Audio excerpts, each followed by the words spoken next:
ఆ తండ్రి చాలా పేదవాడు.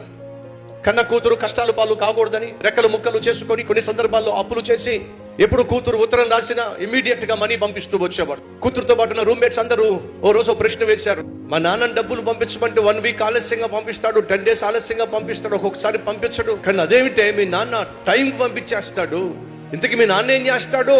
మా నాన్న ఊరు ప్రెసిడెంటే, మాకు 100 ఎకరాలకు పైగా పొలం ఉందే, బడాయి కోరు కబుర్లు. ఒకరోజు వాళ్ళ నాన్న పట్టణానికి వచ్చినప్పుడు ఎలాగో కూతురు డబ్బులు అడిగింది కదా, వెళ్ళి ఇద్దామని చెప్పి హాస్టల్కి వెళ్ళాడు.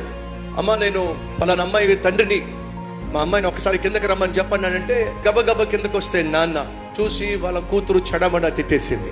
బుద్ధుందా లేదా నీకు? ఎందుకు వచ్చావు నా హాస్టల్కి? నా పరువు తీయడానికి వచ్చావా?